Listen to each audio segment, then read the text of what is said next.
good now on the podium. They're gonna raise the seal on the wall. Oh, who's doing the seal?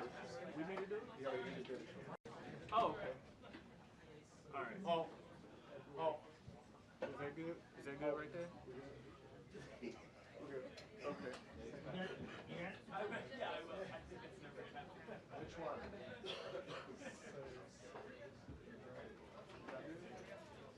Rudy again? Rudy, raise your hand. Which one? Which hand? Rudy is. You see his fingers? All right. Yeah. So if we have a line behind you now,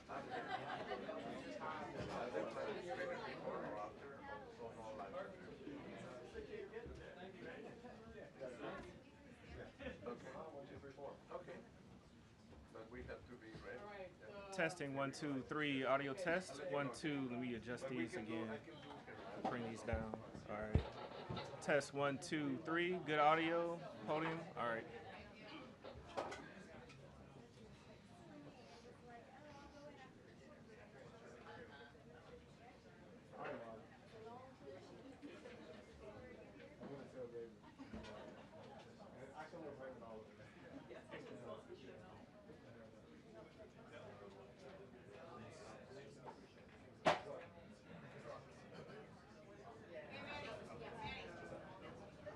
All right.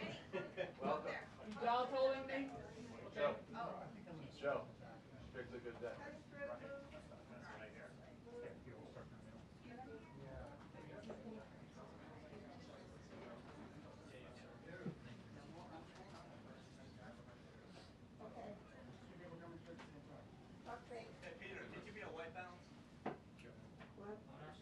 Yes, I'm here. Yes, I do. Okay. I'm talking on the mic. 1, 2, 3. Okay, thank you.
probably cut through that road.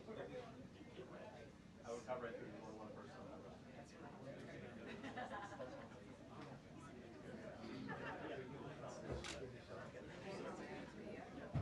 Yeah.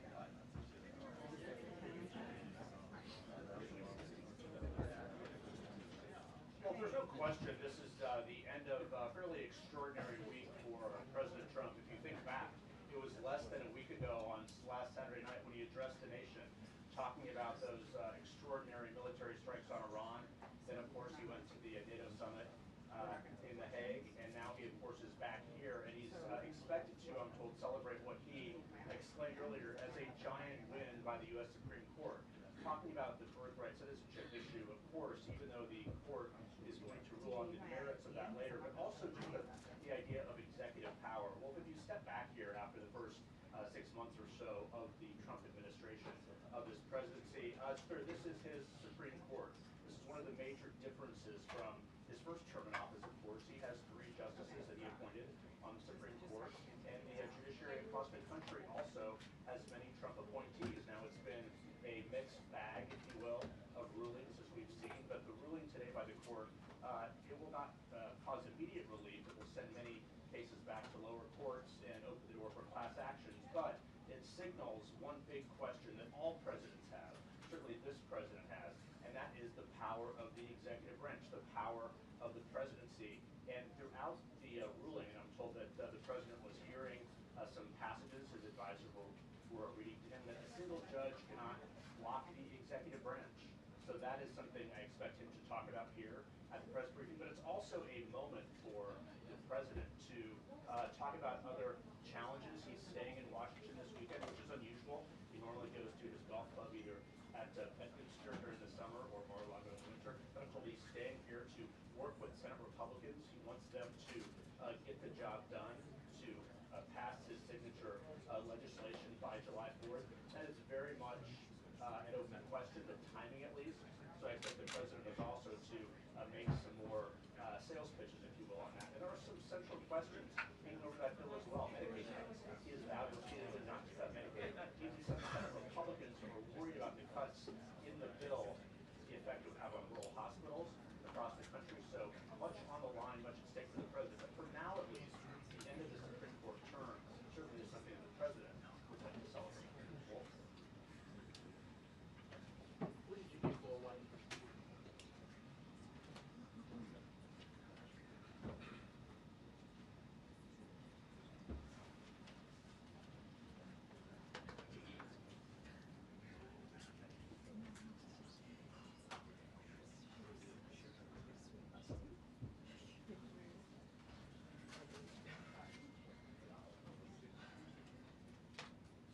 It is, Wolf. By my memory, at least, we can check this. I believe it's only the second time he has had a news briefing here in the White House briefing room. The first was in the early days of his presidency after the tragic plane crash at National Airport.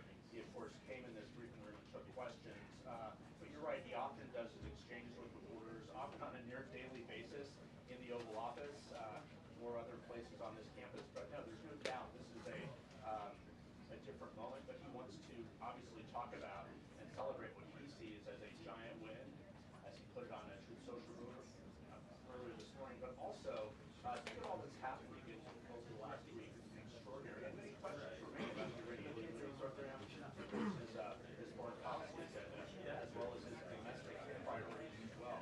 So it's a good, I guess, halfway mark of this first year in office for the president to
Well, this was a big one, wasn't it? This was a big decision. An amazing decision, one that we're very happy about. This morning, the Supreme Court has delivered a monumental victory for the Constitution, the separation of powers, and the rule of law in striking down the excessive use of nationwide injunctions to interfere with the normal functioning of the executive branch. The Supreme Court has stopped the presidency itself. That's what they've done. And really, it's been an amazing period of time this last hour. There are people elated all over the country. I've seen such happiness and spirit. Sometimes you don't see that, but this case is very important. I was elected on a historic mandate, but in recent months we've seen a handful of radical left judges effectively try to overrule the rightful powers of the president to stop the American people from getting the policies that they voted for in record numbers. It was a grave threat to democracy, frankly, and instead of merely ruling on the immediate cases before them, these judges have attempted to dictate the law for the entire nation. In practice, this meant that if any one of the nearly 700 federal judges disagreed with the policy of a duly elected president of the United States, he or she could block that policy from going into effect or at least delay it for many years, tie it up in the court system. This was a colossal abuse of power which never occurred in American history prior to recent decades, and we've been hit with more nationwide injunctions than were issued in the entire 20th century together. Think of it, more than the entire 20th century, me. I'm grateful to the Supreme Court for stepping in and solving this very, very big and complex problem, and they've made it very simple. I want to thank Justice Barrett, who wrote the opinion brilliantly, as well as Chief Justice Roberts, and Justices Alito, Gorsuch, Kavanaugh, and Thomas. Great people. Thanks for this decision, and thanks to this decision, we can now promptly file to proceed with numerous policies that have been wrongly enjoined on a nationwide basis. And some of the cases we're talking about would be ending birthright citizenship, which now comes to the fore. That was meant for the babies of slaves. It wasn't meant for people trying to scam the system and come into the country on a vacation. This was, in fact, it was the same date, the exact same date, the end of the Civil War. It was meant for the babies of slaves, and it's so clean and so obvious. But this lets us go there and finally win that case, because hundreds of thousands of people are pouring into our country under birthright citizenship, and it wasn't meant for that reason. It was meant for the babies of slaves. So thanks to this decision, we can now promptly file to proceed with these numerous policies and those that have been wrongly enjoined on a nationwide basis, including birthright citizenship, ending sanctuary city funding, suspending refugee resettlement, freezing unnecessary funding, stopping federal taxpayers from paying for transgender surgeries, and numerous other priorities of the American people. We have so many of them. I have a whole list. I'm not going to bore you, and I'm going to have Pam get up and say a few words, but there's really, she can talk as long as she wants, because this is a very important decision. This is a decision that covers a tremendous amount of territory. But I want to just thank again the Supreme Court for this ruling. It's a giant. It's a giant. And they should be very proud, and our country should be very proud of the Supreme Court today. And with that, I'd like you to listen to the words of Pam Bondi. She's an incredible Attorney General. We're very proud of her. And as you know, Todd Blanche is with us, and we have so many others that worked on this case and other cases. And I think they're doing a great job. Pam, please say a few words. Thank you, President Trump. Thank you for fighting for all Americans. Americans are finally getting what they voted for. No longer will we have rogue judges striking down President Trump's policies across the entire nation. No longer. Today, in the 6-3 opinion, Justice Barrett correctly holds that the district court lacks authority to enter nationwide or universal injunctions. These lawless injunctions gave relief to everyone in the world instead of the parties before the court. As the Supreme Court held today, they turned district courts into the imperial judiciary. Active liberal judges have used these injunctions to block virtually all of President Trump's policies. To put this in perspective, there are 94 federal judicial districts. 5 of those districts throughout this country held 35 of the nationwide injunctions. Think about that. 94 districts. And 35 out of the 40 opinions with nationwide injunctions came from 5 liberal districts in this country. No longer. No longer. These injunctions have blocked our policies from tariffs to military readiness to immigration to foreign affairs, fraud, abuse, and many other issues. The judges have tried to seize the executive branch's power, and they cannot do that. No longer. No longer. And on immigration, on a side note, today marks 2,711 arrests on these terrorists and these gangs. Total arrest today with HSI investigations. And thank you, Stephen Miller. Thank you to Homeland Security. Thank you to everyone working hand in hand with the FBI on all of these transnational gangs. TDA has been a huge terror to our country, as well as MS-13, as well as Sinaloa cartels. No longer. No longer. These injunctions have allowed district court judges to be emperors. They vetoed all of President Trump's power, and they cannot do that. This has been a bipartisan problem that has lasted 5 presidential terms, 5 different presidents, and it has ended today.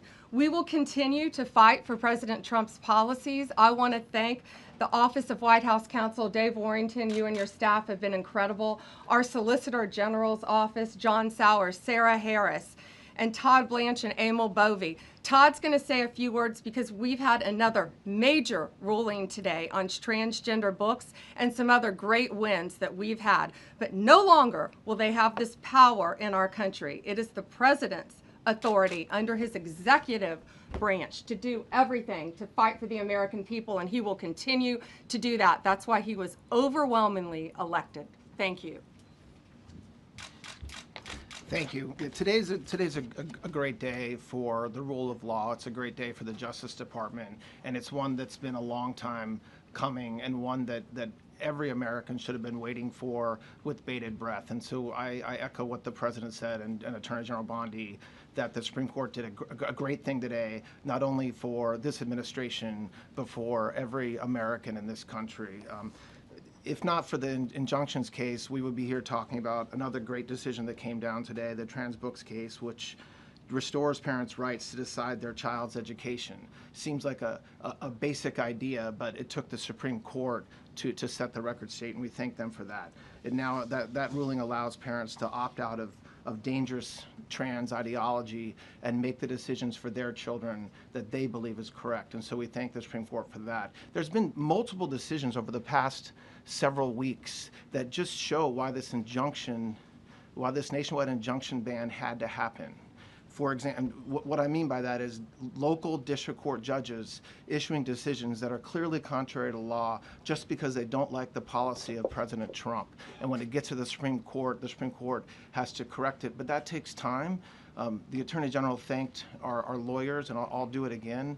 Our lawyers are working 24 hours a day, 7 days a week to fight these injunctions and to emergency appeals, emergency stays, going back to the district court judge, asking them to change their view. And so their hard work is really paying off today, but over the past few weeks. We had a stay of an order that prevented DHS from moving aliens to a third country. We had a stay of an order that stopped the Department of Defense from implementing military readiness, the EO that President Trump signed. We had another stay of an order forcing reinstatement of fired executive branch employees entirely within the President and Article 2, his right to do. We had a stay of, as you all know, of numerous DOJ cases. And again, every one of those stays requires a tremendous amount of work and effort by the lawyers and parties involved, and they should be doing other work. They should be doing the work that the President and this administration demands and has a right to demand, and not fighting these local judges who don't make decisions based on the law. They make decisions because they just simply don't agree with the administration's decision about a policy, and that's wrong. Thank you. Any questions? Yes, for Pam, please. Go ahead. Sure. Thank you, Madam Attorney General. So as you know, the Supreme Court did not rule on the underlying constitutionality of the President's birthright citizenship order. So what is the plan now? Are you going to try to implement the EO just in states where there isn't a legal challenge? Yes, so birthright citizenship will be decided in October in the next session by the Supreme Court, unless it comes down in the next few minutes. I guess it could come down.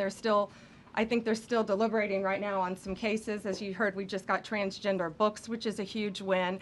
But most likely, that will be decided in October in the next session. However, it indirectly impacts us because, as you correctly pointed out, if there's a birthright citizenship case in Oregon, it will only affect the plaintiff in Oregon, not the entire country. So yes, it's indirectly, but that's pending litigation, and we're waiting on that in the next term. And how concerned are you that the Supreme Court will come back and determine that the executive order is unconstitutional? Oh, we're very confident in the Supreme Court. But again, it's pending litigation, and that will directly be determined in October, but it indirectly impacts every case in this country, and we're thrilled with their decision today. Peter. Madam Attorney General, thank you for being here to take our questions. A couple questions to the both of you. The EO had a 30-day grace period before it goes into effect. Is there any thought about trying to make it effective immediately within that period of time? We're going to follow the law. We're going to make those decisions, and we're going to do what's right in the bounds of the law. And then the DOJ didn't ask the justices to rule on the merits of the birthright citizenship ban. Just for explanation purposes, why? Sure, because that's going to come down in October in the separate. This was huge because it's indirectly impacted today. As I said, it's case by case. Let me reiterate, of the 35 of the 40 nationwide injunctions filed against this president, against his executive authority as President of the United States, 35 of them came from Maryland, D.C., Massachusetts, California, Washington. I mean, that's crazy. These 5 districts. So yes, it indirectly impacts us. It will be a separate decision in October. Next question. Thank you, Mr. President. A question for you, sir. Do you believe this ends the power of the lower court judges to stop your agenda? Do you see this as a full green light for your agenda going forward? Well, you'd have to really speak to the lawyers about that. But this is really also a decision based on common sense. It didn't work the other way. It was a disaster where somebody from a certain location in a very liberal state, or a liberal judge, or a liberal group of judges could tie up a whole country for years because their decision would sometimes take years to overturn. We've overturned many of the decisions, but it would take years to do it. And we have to act quickly when it comes to illegal immigration. We have murderers, killers, we have drug dealers, we have what they've allowed to come into our country. Should never be forgotten. It should never be forgotten what they've done to our country. And we have to be able to act very quickly, and we're going to do that. Thank you. Justice Amy Coney Barrett, sir, I know that you praised her and her opinion here in this case. She has taken some heat, though, from some of your supporters who have labeled her weak, a squishy, a rattled law professor. What is your take on that? I don't know about that. I just have great respect for her. I always have. And her decision was brilliantly written today. From all accounts, yeah. Transgender ruling, Mr. President. What would you say to Americans who fear that this is more and more concentration of power in the White House and the executive? Well, this really brings back the Constitution. This is what it's all about, and this is really the opposite of that. I mean, the question is fine, but it's the opposite. The Constitution has been brought back. Thank you so much, President Trump. Illegal crossings in the border are 0 now. 0. Does everyone hear that? 0. Trump 2028! Do you intend, President Trump? Who's that guy? I like him. I like him. He's working the cameras. With this new reality, President Trump, in the border, do you intend to engage personally with leaders from South America, not only Central America, Sure. in order to I tackle do that anyway. this situation? situation I in do a that regional anyway. way, and if you have a perspective of meeting some presidents from South America, as Brazil, for example. Well, you see, as an example, not South America, but NATO over the weekend. Yeah. They have great respect for our country now. They did things that nobody thought was possible. They took funding from 2% to 5%. Nobody thought they'd ever pay the 2%, and now they're paying the 5%. It's over $1 trillion more a year. Think of that, $1 trillion. Nobody thought that could happen. That's a different group of people, different countries. Yeah, but we get along with a lot of countries. We are respected again. Our country, the U.S., is respected again. Was not respected 6 months ago, I can tell you. Can we ask about the big beautiful Yeah, go ahead, please. Yeah, Mr. President, you have a deadline coming up on trade in 2 weeks. Which countries, if On any, what? on trade, on tariffs, Yeah. sir? Which countries, if any, are close to agreements with the administration? Well, that's an interesting question. We've made a deal with China. We've made a deal with probably 4 or 5 different countries. With the UK, it was a great deal for both. And we're in the process of making some others. But ultimately, in fact, Scott is here, and Howard Lutnick, these two guys have been doing an incredible job, and the people that work with them have been doing an incredible job. But, you know, we have 200 countries, you could say 200 countries plus. We can't do that. So at a certain point over the next week and a half or so, or maybe before, we're going to send out a letter. We talked to many of the countries, and we're just going to tell them what they have to pay to do business in the United States. And it's going to go very quickly. But some of the bigger countries, so India, I think we're going to reach a deal where we have the right to go in and trade. Right now it's restricted. You can't walk in there. You can't even think about it. We're looking to get a full trade barrier dropping, which is unthinkable. And I'm not sure that that's going to happen. But as of this moment, we've agreed to that, go into Indian trade. We're going to be trading in China. That's going to come a little bit down the road, but we're going to be trading in China. We have a lot of great things going, and we're getting along with countries, but some will be disappointed because they're going to have to pay tariffs. And we've taken in already hundreds of billions of dollars in tariffs. No inflation. The only problem we have is we have a Fed guy that doesn't understand what's happening, and it would be great if he'd lower the rate because we'd be able to borrow a lot cheaper. Yeah, go ahead, please. Mr. President, a question on trade. Why don't we keep it on this subject? This is such a big subject. You know what? Trade is so big, but this, I don't know, in a certain way, this might be bigger than trade. I think this is bigger than trade. Yes, please, go ahead. I was wondering, though, if you could... Go ahead. Sir, on the transgender ruling, the Supreme Court ruling that parents with religious objections can pull their kids out of public school lessons that use LGBTQ materials. Pam brought it up. Your reaction to that ruling today, sir? I think the ruling was a great ruling, and I think it's a great ruling for parents. It's really a ruling for parents. They lost control of the schools. They lost control of their child. And this is a tremendous victory for parents. And I'm not surprised by it, but I am surprised that it went this far. It took us to bring life back to normal. So it's wonderful. It's parental. And I kept saying, we will give you back your parental rights. They were taken away, and this is a tremendous victory for parents. Yeah. Mr. President, if you look at the back at the last week, it's been extraordinary in terms of the action in the Middle East. You were at The Hague. Been a hell of a week, hasn't it? I'm wondering now if you believe that Iran. I'm wondering now, sir, if you believe that Iran has given up its long history of ambitions with nuclear weapons, or what you would like to see from them to prove that they do, and what type of meetings is your administration looking for next week with Iran? So Iran wants to meet. As you know, their sites were obliterated. They're very evil nuclear sites. They were, now has been proven. We had some fake news for a little while. The same people that covered the Hunter Biden laptop was from Russia. The same people that did 3 or 4 other Russia hoax. But on their wait, just listen. They came up with something that delayed the credit that our great pilots and these great what talent that was, and they hit it right down in the spot. 52,000 feet. Think of this dark, no moon, you couldn't see a thing, and they hit the refrigerator door, as they say. That's the size of a target, and overwhelmingly, and it's amazing what was done. We're the only ones that could have done it, and we took out the 2 of the other sites also. In addition to that, we finished them off. That was a very evil intention.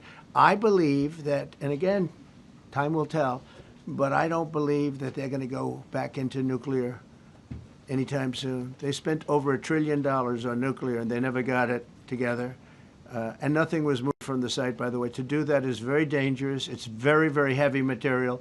Those cars were most likely the cars of masons because they were pouring concrete at the top, at the hatch, as you know, the hatch going into the nuclear site.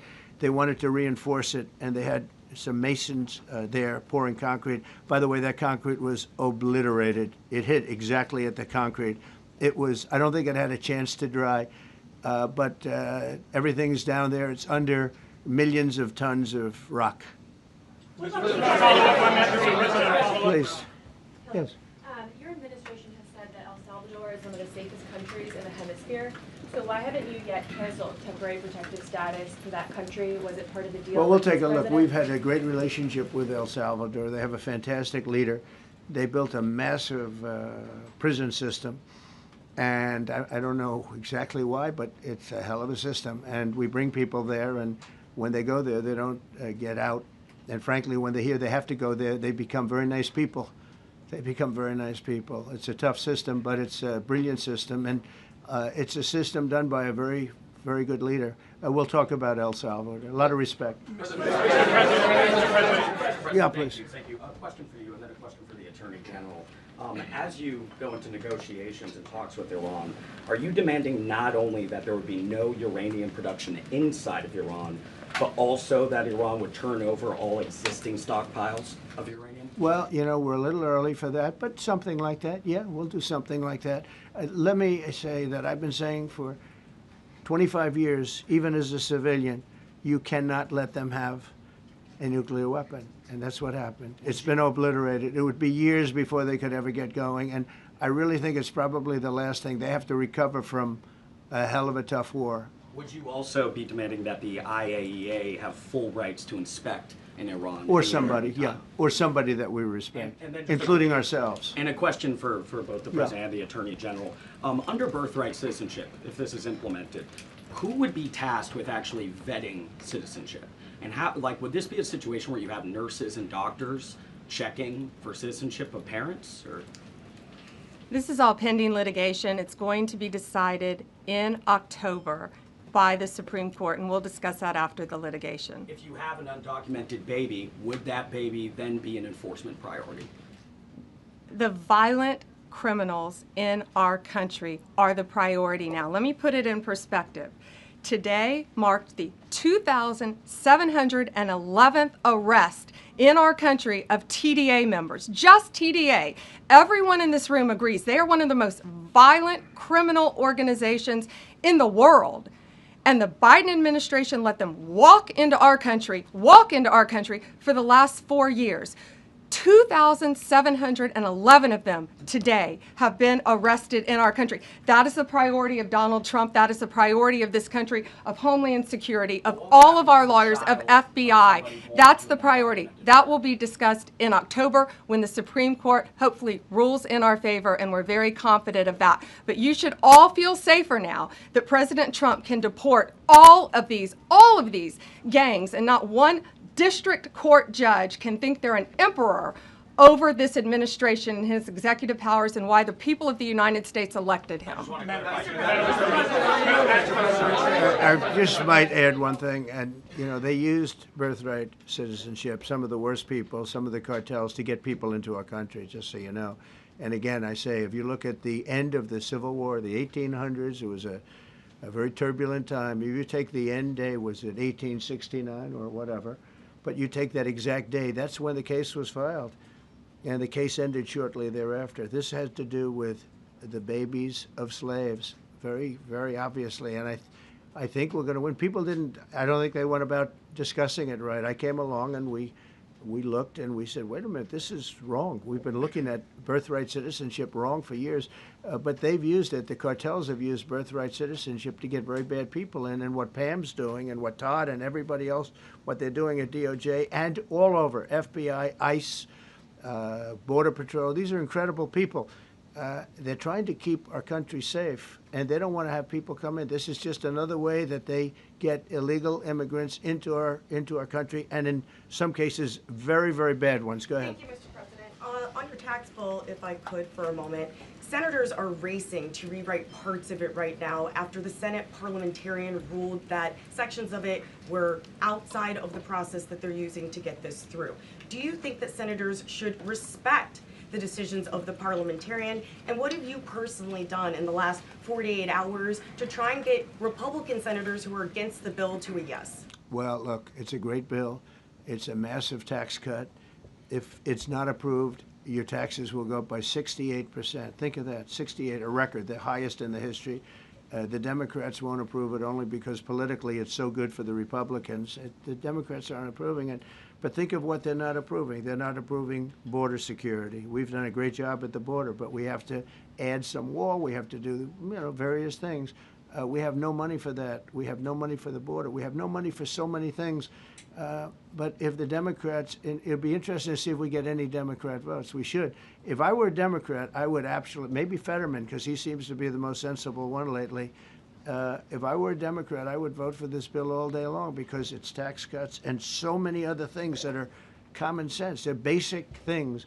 I think they're doing fine. The parliamentarian's been a little difficult. And I would say that I disagree with the parliamentarian on some things, and on other ways he's been fine. But we'll have to see. It's a big issue. I will tell you this: if that bill doesn't pass, the country will get a 68% tax increase. So think of this: you're a Democrat and you vote against it. That means you're voting in favor, because essentially you're voting in favor of the largest tax hike in the history of our country. And you can't do that. In addition, we're cutting costs by $1.7 trillion, and it won't affect anybody. It's just fraud, waste, and abuse. Mr. President, a leading global economist just did a 180 and says your tariff plan, you may have outsmarted everybody with it. What is your message? I love this. I love this question. This is the favorite. This is the best question I've ever been asked, because I've been going through abuse for years on this.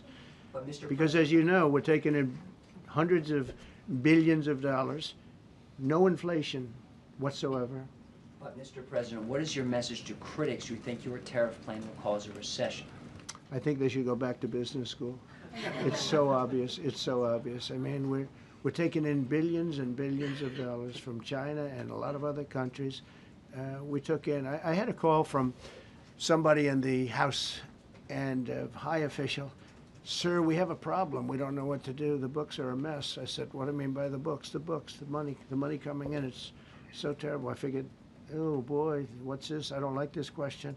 I said, so what seems, there's so much money coming in, and there must be some kind of an accounting mistake, because we have hundreds of billions of dollars more money than we thought. I said, do me a favor, go check call me back. You have to call me back.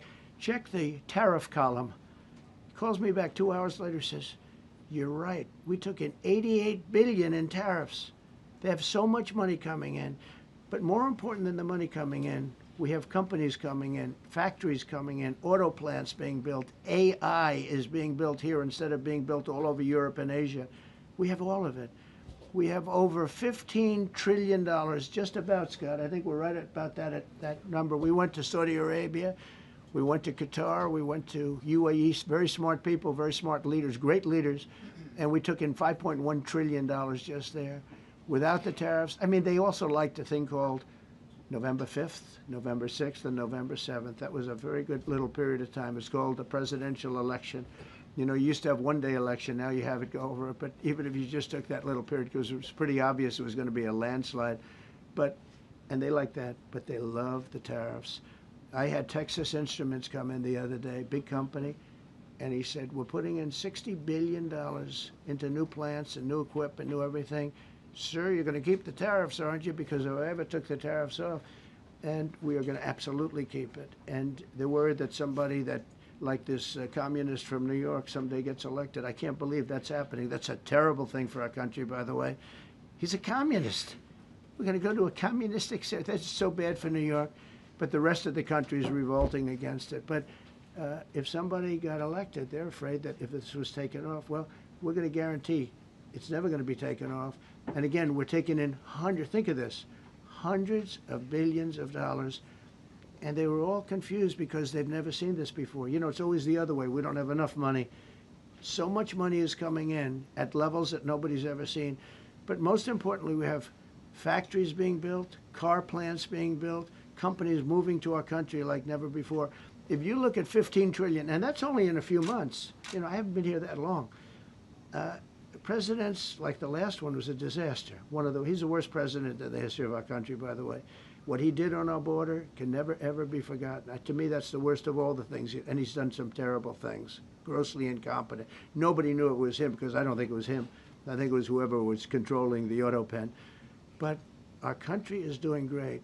And those leaders and other leaders I just left, as you know, a large group of the most highly respected people. And that includes big countries. When you look at Germany and France and Spain, although Spain didn't come through, but they will. By the way, guaranteed they will. That was the only country that sort of tried to hold back on putting up the money. But just so you know, they said, it's unbelievable what's happened to the USA. You were a dead country. We didn't respect the country, the leader. You were dead as a doornail. One said to me, you went from being a dead country, you are right now the hottest country anywhere in the world. The whole world is talking about the USA, and everybody wants a part of it, and they're pouring into our country, and you're going to see those numbers. Thank you for that question. Go ahead. Yeah, go ahead. Thank you, Mr. President. I have a question about trade. Secretary Bessent has said that he hopes tariff deals with major partners will be done by Labor Day. So if some deals are not done by your July 9th deadline, will some countries' tariffs go back up, or will they stay where they are now? Well, there's some countries that are used to ripping us off, to be honest with you. And I don't want to name them, but you sort of can name them. And they're so used to just,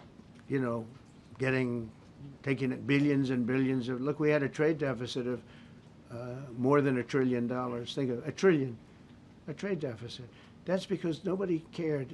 We cared a lot when, I took in hundreds of billions of dollars in tariff. We had the greatest economy in history up until now. I think we're going to blow it away. But during my time, and especially prior to COVID, we had the greatest economy in the history of our country. I think we're going to blow it away now based on the kind of numbers that we're seeing. But some countries are very angry because they've been ripping us off for years.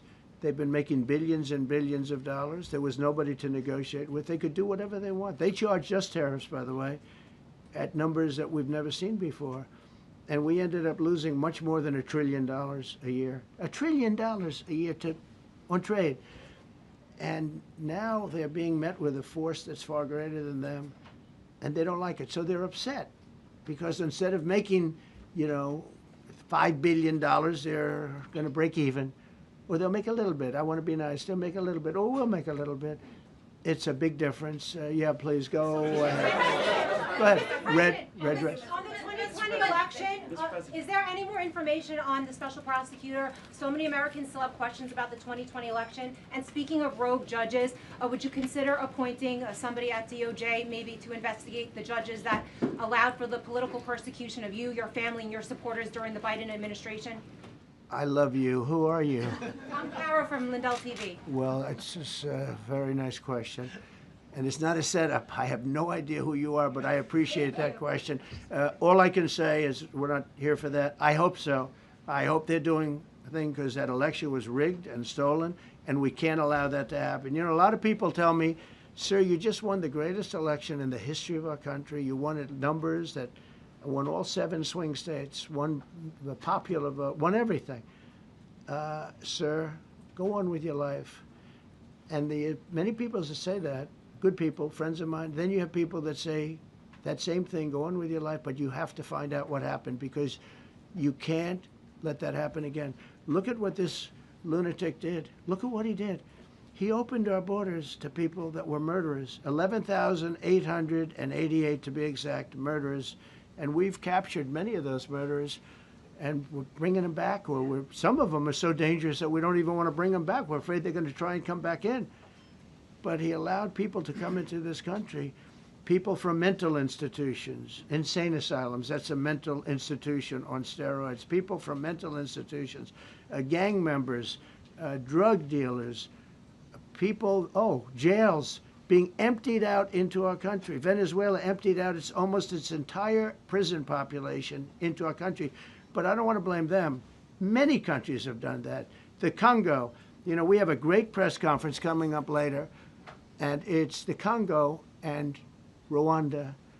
You know, they were fighting for years, and it was machetes, it was vicious, it was as vicious, people's heads being chopped off. And I have a man who's very good in that part of the world, very smart, and put them together, and we're signing a peace treaty today. First time in many years they're going to have peace, and it's a big deal. You know, we talk about Russia, and we're working that one. President Putin called up, and he said, I'd love to help you with Iran. I said, do me a favor. I'll handle Iran. Help me with Russia. We got to get that one settled. And I think something's going to happen there. But we did some great work. India and Pakistan. That was going to be maybe nuclear. We did that. We did a lot of work. I don't know if there's ever been a president that's done much more. Serbia, Kosovo was going to go at it. Going to be a big war. I said, you go at it. There's no trade with the United States. They said, well, maybe we won't go at it. That's what happened with India and Pakistan. I was negotiating with both of them, and I said to Scott, I said to Howard, cancel all deals with India and Pakistan. They're not trading with us because they're in a war. They called back, what do we do? I said, look, you want to have trade with the United States, it's great. But you want to go and start using nuclear weapons on each other, we're not going to allow that. And they both agreed. Both have great leaders. They both agreed not to do it. So we did a lot, but I appreciate that question. Sir, on peace deals, can I follow up with you? Sir, can I follow up on peace deals? Thank you so much. Yes, Thank please. you, Mr. Orange. President. Thank you, Mr. President. I was just speaking with Senator Ron Johnson on the One Big Beautiful Bill, and he says he really wants to get to yes for you and get this accomplished. He does. He's a good man. But he also said that he needs more time, and he is not certain that the July 4th deadline is Well, possible. then he's not such a good man. Because there's too much work to do. He's a good man. Ron How Johnson's important- doing a good job. He's very committed. Every Republican senator is committed. And, you know, you could have a couple of grandstanders, in all fairness. You could have somebody else. And it's very dangerous because our country would go from being the most successful country in the world to who knows what happens with a 68%, think of it, 68% tax increase. That was given by the Democrats because they like high taxes. I don't know what happened. You know, all my life, I'd grow up and I'd watch politicians talking.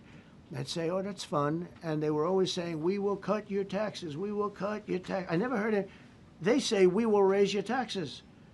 And they elect people like this guy in New York that maybe has a chance. I find it hard to believe, but he maybe has a chance. They want to raise your taxes. So they want to see a 68% tax increase. That's more money than anybody could afford. You'd go into a depression if that ever happened. So I think there's a lot of pressure to get that approved. President Trump, how important is the July 4th deadline to you? If the It's default important. It's not deadline's the end till all. August? It can go longer, but we'd like to get it done by that time, if possible.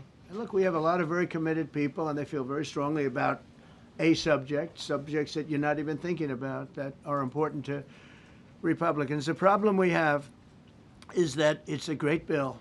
It's a popular bill, but we'll get no Democrats only because they don't want to vote for Trump. If that bill was their bill, oh, they would be so happy. It's so great for our military. It's great for everything. And they would normally vote, but because their hatred of Trump, they have Trump derangement syndrome at levels never seen before. And instead of voting for a tax cut, they're voting for a tax increase of 68%. They're voting to destroy Social Security, destroy Medicare, and destroy Medicaid. And we're voting to make them perfect and to make them better, make them stronger and better. They're going to destroy Medicaid, and they're going to destroy Medicare, and Social Security will follow. If you vote for the Democrats, you're dead on those three things. Sir, on peace deals. Thank you, Mr. President. On a related subject, many Democrats have said that they are not going to support crypto bills in Congress only because of you and your family's personal crypto ventures. And these votes are in some cases needed to pass. Are you open to the idea of pulling away from your personal crypto ventures just for the next few years if that helps get these crypto bills passed in the next few months? Well, it's a very funny thing, crypto. So I became a fan of crypto, and to me it's an industry. I view it as an industry, and I'm president. And if we didn't have it, China would, or somebody else would, but most likely China. China would love to. And we've dominated that industry. It's a big industry, by the way. In fact, when the stock market went down recently, crypto and Bitcoin and all of that went down much less than anybody else as a group. And we've created a very powerful industry, and that's much more important than anything that we invest in. We invest in it, but really that was an industry that wasn't doing particularly well. I got involved with it a couple of years ago, and before the second term. I got involved before I decided to run. I only decided to run because I saw what was happening, and Biden was incompetent, and the administration was crooked and incompetent, and I was in Bitcoin then, not knowing if I was going to do it a third time. So it's become amazing. I mean, it's the jobs that it produces, and I notice more and more you pay in Bitcoin. I mean, people are saying it takes a lot of pressure off the dollar, and it's a great thing for our country. So I don't care about investing. You know, I have kids, and they invest in different things. They do believe in it, but I'm president, and what I did do there is build an industry that's very important. And you know, if we didn't have it, China would. Okay. Sir, Mr. President, go ahead. With the glasses, gentlemen. Go ahead, please.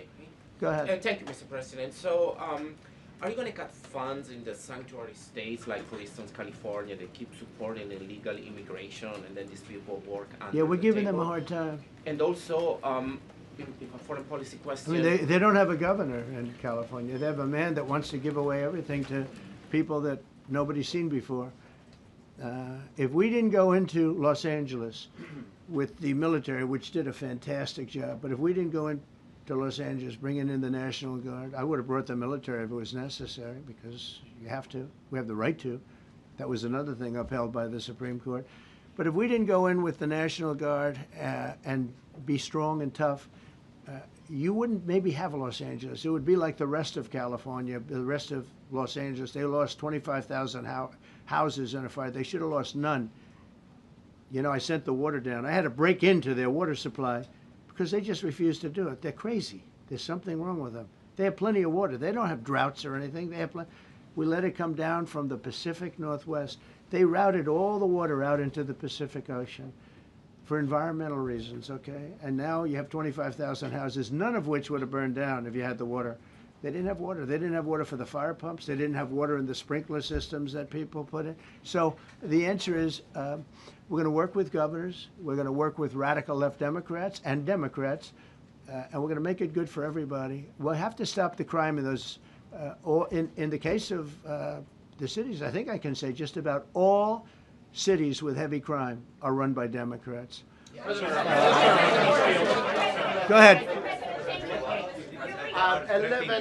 Yeah, with the glasses. I'm with Iran. Go ahead, yes. Yeah, no, the man behind you, yeah, please. President Trump, Anthony Marshak from Amphibia, Lebanon. I want to ask you regarding the threats posed by Iran's allies and proxies operating in the U.S. They were threatening your life. So what do you say about that? And regarding the Lebanon, because Hezbollah is as well part of Iran's allies, is there any time frame in Lebanon regarding disarming Hezbollah in Lebanon? Yeah, Lebanon is a great place with brilliant people. You know, it was known for the professors and doctors and had an incredible history. And hopefully we can bring it back again. I just appointed a friend of mine who's Lebanese, and I didn't know he was Lebanese. I've known him for 20 years, very, very successful man. And I just appointed him. And I said, why would you want that? He said, because I was born there, I was raised there, I love it. I love it so much. I said, you know, it's very dangerous going to Lebanon as ambassador. And he said, that's what they say, but I don't care about danger. I mean, this is a guy that is just a very big business guy. He wants to give up his whole life to go to Lebanon because he believes in it so much. We're with Lebanon all the way. We'll try and straighten it out. Action. Threaten my life? Yeah, they have threatened. I get that throbbing feeling every once in a while. Get that throbbing feeling, but you know what? That's okay. This is a dangerous business. What I do is a dangerous business. You know, I tell the story of the car companies and different people and different professions you have. Race car drivers, as an example. 1/10 of 1% die. Bull riders, 1/10 of 1%. That's not a lot, but it's people die. When you're president, it's about 5%. If somebody would have told me that, maybe I wouldn't have run. Okay? This is a very dangerous profession. Yeah, please. By the way, so many questions. Should we keep this going, Pam? Or not? This is the opposite of Biden. Biden would take a half a question and he'd leave without answering it. Go ahead. On Iran. You tell me when it gets boring, okay? If Iran. Are you from Iran? No, I'm not from Iran. I'm from the UK. But if the intelligence reports conclude that Iran can enrich uranium to a level that concerns you, would you consider bombing the country again? Without question, absolutely. And have you had any conversations? Turned out to be unbelievable. But, you know, our incredible flyers and I call them the shots, these guys are unbelievable. Think, from 52,000 feet, they hit the equivalent of a refrigerator door. They actually hit it right in the center, so it's much smaller than that. And just bomb after bomb going deeper, deeper, blowing up. Incredible, incredible thing. I don't know if you heard the general, he was very impressive. Raisin Cane. You know, he's the one that beat ISIS for me. And he did it in a matter of weeks. And I was told it was going to take 4 or 5 years. And when I got this job, I always said, if I get this job, I'm going to put that guy as the head of the Joint Chiefs of Staff. And Dan Kane, and he, when I heard his name was Raisin, his nickname is Raisin Cane. I said, you got to be kidding. So I liked him right from the beginning. But he knocked out ISIS in a time that nobody ever thought possible. And when this attack was completed and so successful, I said, now I know how you knocked out ISIS so quickly. But we have the best people, we have the best equipment in the world. You know, I rebuilt the military during my 4 years, during my other term. We have the best equipment in the world. The problem is we gave away, you know, a lot of it, but small relatively speaking. We gave a lot of it away to Afghanistan. Shouldn't have happened. That just shows how incompetent they were. They gave all that equipment away, billions and billions of dollars worth. Shouldn't have happened, but that was small compared to what we have. Now we have a great military with great people. Okay. Yeah, please. Mr. President, congratulations. A couple of very different questions. One is Rwanda, 1994. As you grew up in New York, we all knew how horrific those attacks were. Congratulations on that treaty. There are talks that perhaps... That's going to take place today at 3 o'clock in the Oval Office. We're going to have a signing with Rwanda and the Congo. So I'm a little out of my league in that one because I didn't know too much about it. I knew one thing. They were going at it for many years and with machetes. It is one of the worst wars that anyone's ever seen. And I just happened to have somebody that was able to get it settled. I mean, just a brilliant person who is very comfortable in that part of the world. It's a very dangerous part of the world. I said, are you uncomfortable there? People are being killed. School children are being raided and killed. And I don't even want to say how, but as viciously as I've ever heard. Are you uncomfortable? No, that's the part of the world that I know. Very comfortable. Was able to get them together and sell it. And not only that, we're getting for the United States a lot of the mineral rights from the Congo as part of it. They're so honored to be here. They never thought they'd be coming to. Look, this is a very tough part of the world. They never thought, they were just telling me, they never thought they'd ever be coming to the White House. And they're so honored. And so we're going to give them a great big reception. But that's after many years of fighting. It's a great thing. That's at 3 o'clock, I believe. Sir, are you concerned at all about secret nuclear sites in Iran? You talked about maybe just secret nuclear site? Yes, that there might be some of those. Not really. Can I tell you? They're exhausted. And Israel's exhausted too. And I dealt with both of them. And they both wanted it settled, both of them. And we did a great job, but they're exhausted. The last thing they're thinking about right now is nuclear. You know what they're thinking of? They're thinking about tomorrow, trying to live. It's such a mess. It's such a mess. The place was bombed to hell. And no, I'm not worried about it at all. And I'm putting out a little statement. I'm going to respond to the Ayatollah's statement yesterday that we won the war. Oh, God, we won the war. And I said, look, you're a man of great faith, a man who's highly respected in this country. You have to tell the truth. You got beat to hell. And Israel was beat up too. They were both beat up. And it was a great time to end it. It was quick. They got the hate out. There was a lot of hate, a lot of hate. It would be great if they didn't have that hate. But the last thing they're thinking about is nuclear weapons right now. Please. Thank you, Mr. President. Iris Tao with NTD Research Media with the Epoch Times. Thank you Good. so much for doing this. It's very refreshing for all of us here, It's a I good believe, group. in this room. It's refreshing. Very refreshing. Yes, we haven't Probably. had this in, for the I understand what you mean. So thank you so much for coming out here. Other to talk than to Caroline's us. done a great job. Yes, You're referring to the past administration, Yes, not to yes. Caroline, right? Yes.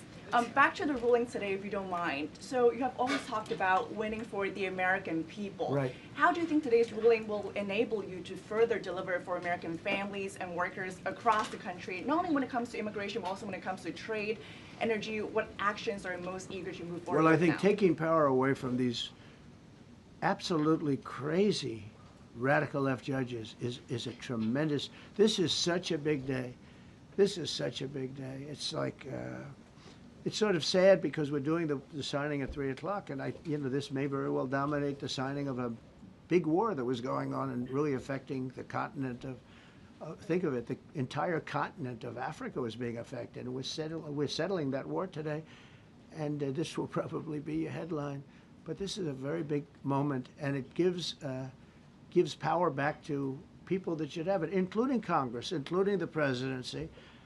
And it only takes bad power away from judges. It really doesn't take power. It takes bad power, sick power, and unfair power.